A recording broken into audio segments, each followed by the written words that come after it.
Thank y'all for tuning in to Rare Minded People. Y'all chilling with Darnell. Peace and prosperity to all. And I hope everybody having a great day and taking care of their responsibilities. Now let's get on this topic. I want to be speaking on why most parents are enabler towards their children. And they the ones that's really at fault for putting their children in a line of danger from doing different drugs.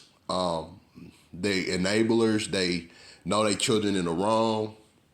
But instead of them trying to work out the problem as parents, I think like most mothers and most biological fathers, so anybody taking on a responsibility of a stepdad or the dad that stepped up, or whatever the case may be, you deserve more than the world because you treat not just your children or not just the children that you adopted in a sense, to be yours and give them your legacy. And after you die, your possessions, for, to some children that's not yours. So, and I'm not just talking to any males that's dealing with a woman, because throughout my life, my mom accepted men that only wanted them and not want the children. So this is not going towards the males. This is only for the men. But most mothers are damaging because instead of them really giving their child a help and really being a mother, they keep living that same excuseful ass life and always say, don't judge me, or don't want to take responsibility, for their child's actions. Then when a child spin out of hand and start stealing from them and start beating on them, these typically be the solutions. We have a mother that's expressing herself about her child and where he's at now in life. Look at her actions and look at what it led to. He started doing really stupid stuff, and that's most typical teenagers, that they get in that age and start doing spice or start doing some other stuff. The next thing you know, it just like straight downfall for them. Seriously. Yeah, that was his major issue. So he started doing that, and we caught him on that. And I put him in boys' school. I put him in military school. I put him in boot camp. I tried all different kinds of things with him, and nothing worked. And finally, when he got out this last time, I thought that he was doing really, really good. He came back home, and then he ended up running away, and he started. Before we continue, make sure y'all hit that like, subscribe, and share this content. Now let's keep it moving.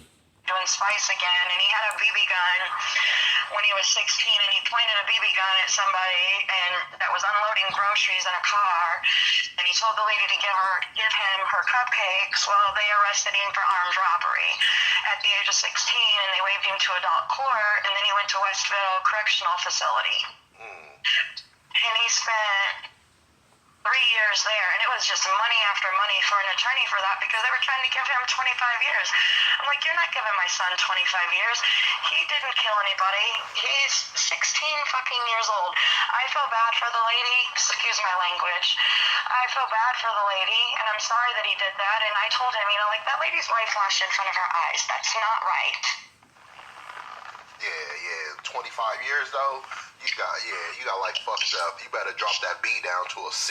You know what I mean? Exactly. That's what I'm like. We're not doing I this. understand on the criminal confinement, but it wasn't even a real gun. It was a BB gun.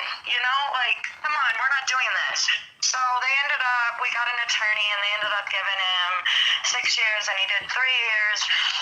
And he came home on probation, and he did good on probation, but then he started smoking spice again, and he stopped going to probation. Well, I'm not going to have my kid out here on the run, running from the police, and I'm not going to have the police at my house every day looking for him. So I called and I told him, come pick him up. Come get him. Yeah. And they came and they picked him up and they took him back and he finished out his 9-month term there. He came home. He was doing good again for a year. And then he got into a rivalry with some boys that lived across the alley from us. And I had came home from work and I was pulling in the alley. And these particular boys that he was into a rivalry with pulled up in the alley and they held out a gun and they pulled a gun on me. Well, he came running out of the house with his gun and he started shooting at them and he went past their house and he shot their house up, and that's how he got his federal offense, and that's how he is where he's at now. Now let's pause this situation. And when I said enablers, we have to understand that the mother can't be that stupid to put her life at danger to let her child bring weapons into her home, knowing that she's really scared of him, knowing that this is mama little baby, that he doesn't belong to you. He come from you, but he belongs to God. He belongs to the Creator. He belongs to the world. He's not of you. He's not your personal pet. You have to let this boy turn into a man and grow, no matter what decisions he chooses in life. But by you pampering that situation, it only causes destruction in so many different ways. So we got to think about that. And typically, when we talk about children that's running around with guns, he been having guns in the home. He been having these type of behaviors, and you ignored it because you thought maybe if I just let time fix things would just go normal. A lot of people don't like to manifest. They don't like to put no ambition towards a change. They feel like it's too much work. But the mentality, the motivation they have, others will think, man, this person a hard-working person. This person always working. This person always doing this. Because that person ignoring their true problems. But I just want to set the record straight with the mentalities of an absent father. Because you could tell if the dad don't want her, she don't want the dad around, period. So this child growing up with mother and father issues, and I think majority of us have. I know I have.